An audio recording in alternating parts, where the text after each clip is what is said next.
Hello, beautiful humans. I just got back from a beautiful 5-day intensive with one of the world's top natural health experts, Barbara O'Neill. And I learned so much in these days. Of course, I cannot be sharing everything, but I've put together 7 tips that will allow you to step to the next level of health in your own life. And trust me, your life will never be the same again. So stay till the end because I left the best for last. I am not a doctor. This is not medical advice. These are just informations that I found very helpful and that I want to apply in my own life. So I thought to share them with you. Number 1, drugs don't heal. Drugs only deal with the symptoms. They do not deal with the root cause. So when you turn to drugs, you only shift the location of the dis-ease. You do not heal it at the root. So my advice, rather than go for synthetic drugs, learn to heal your body naturally. Number 2, castor oil is one of the most powerful oils on earth, especially when it comes to women's issues.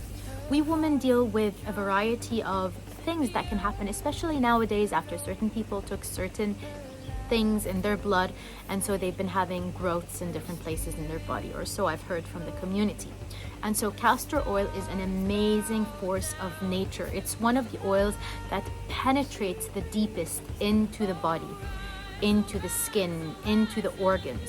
So if you're having lumps on your breast, or if you are having things happening in your womb, or any other place where tissue is overgrowing in your body, use castor oil. There was a lady in the course who had just gotten some surgery in her face or her nose, and the first day she came, it was all bruised. It was like blue. It was a bit shocking. Anyways, she took the castor oil, put it all over her face, and the next day, literally, the bruises were gone. This is a very, very powerful substance, and every woman needs to have this oil in her house. Number 3, another very good therapy to have on hand or to utilize is water therapy. What is water therapy? It is the use of water in its various temperatures, let's say hot and cold, to stimulate blood flow in the body. Because very often when things don't feel great or some kind of imbalance is happening in the body, it's because blood flow is not reaching this area. Because if the blood was reaching, the blood has red blood cells and white blood cells that will do their work and heal the area. But if the area is still feeling, for example, numb, for example, you're having tingles in your hand, or you're having certain reactions in your legs or anywhere else, odds are the blood flow is not fully reaching. So what do? You use water therapy. For example, you take your hand, you put it in hot water, hot enough, so as hot as can be. You leave it in there for a bit, take it out, then you put it in an ice bucket in a freezing water. So this contrast will stimulate the blood flow to this part. And of course, everything works through consistency, so you won't just do this once. You'll do it a few times, and then you'll do it a few times a day, and then a few times a week until your hand gets better. Try it and let me know in the comments below.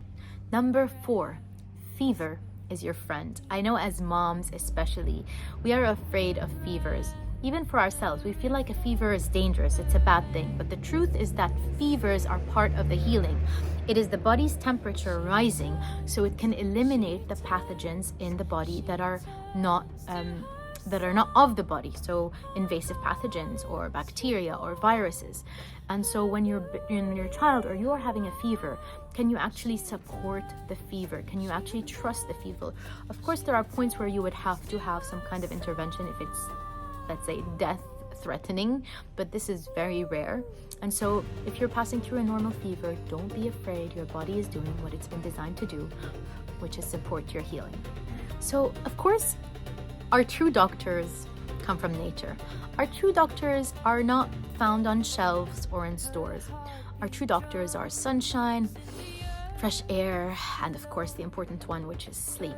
However, most of us sleep wrong. Yes, I said it. Most of us sleep wrong. Sleep is not a program we can get into any time of the day. For example, some of us have afternoon naps. These are amazing. I used to be able to do those. But that is not when we really allow the body and the brain to reset. Sleeping works best from 9 to 12 because it works with the circadian rhythm of the earth, or the light and dark patterns of the earth. From 9 to 12 is when your brain is doing most of the cleanup, because part of it is that it happens in an hour and a half cycles. So the first hour and a half, 9 to 10:30, it's really doing 80% of the cleanup. Then 10:30 to 12, it's doing about 60% of the cleanup. The rest of the night, it's doing 50, 40, 30, 20% of the cleanup, and the rest is REM. So actually, those first 3 hours are the most important hours of sleep. That's why sometimes maybe you sleep at 1 a.m., you sleep at 2 a.m., and you might even sleep for 9 hours, but you wake up and you do not feel rested, and something feels like it wasn't fully rejuvenated, and that's because you didn't sleep the right hours. So are you sleeping wrong? Maybe you are. It's time to fix that.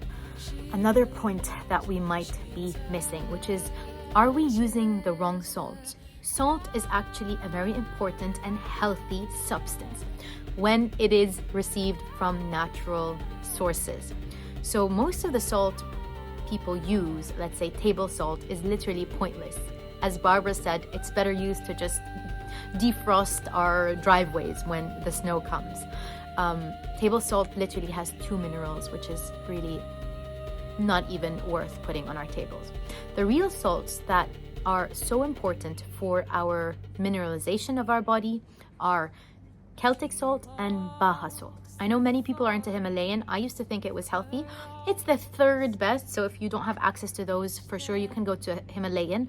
It has about 75 of the minerals, but Baja and Celtic salt have like 90 plus or 87, something like that. So if you really want to mineralize your body, if you really want to find this energy and force and power in your body, shift the salts, throw away the table salts. All right, brain cells. We are told we cannot create new brain cells, but that's a lie. You are able to create new connections and brain cells when you apply these 3 things. Number 1, fasting. Fasting allows your body to rest and for your brain to regenerate. Number 2, HIIT exercise, which is high intensity workouts. You can find them on YouTube. I know I'm going to start doing them because apparently they are so good for you, because the between them, so you're not just doing, for example, 1 hour intensity running. No, you're doing, for example, 30 seconds, resting 90 seconds, 30 seconds, resting 90 seconds, doing this for a few times. Interval exercise. This is very, very healthy and powerful, and I'm so glad we can find them on YouTube. So I'll be searching for my own interval exercise. The 3rd one is cold plunges or cold baths. I remember Barbara said, if you just end every shower with 30 seconds of cold water, this will stimulate everything in your body and really support you in regenerating these new brain cells. And I know many of the older women are worried about Alzheimer's these days, so this is especially for you. If you want to make sure that your brain stays healthy, fasting, maybe intermittent fasting, HIIT exercise, get your blood flow moving, and cold plunges.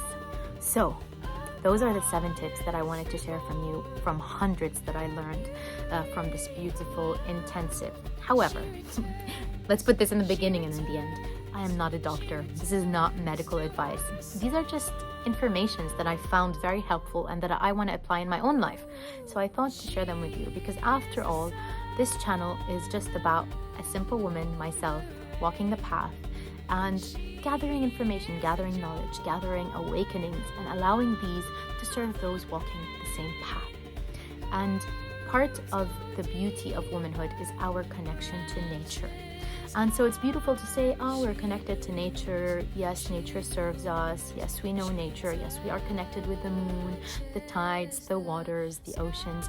But we can go deeper. We can learn from nature. We can allow nature to teach us, and we can allow nature to be an ally in our healing, in our body's healing, because our body is a part of nature.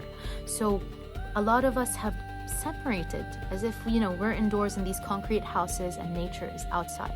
But the more we allow nature to come inside and ourselves to synchronize with these natural rhythms of sleep, of care, of connection, then we are gonna reach higher levels of harmony, of wellness, of vitality, and eventually, I would say, just our goal should be to feel as alive as possible as long as we're here. So I hope this video served you. If it did, let me know below which tip was the most helpful for you and which one you'll be applying after watching this video. I send you so much love, and I'll see you again very soon.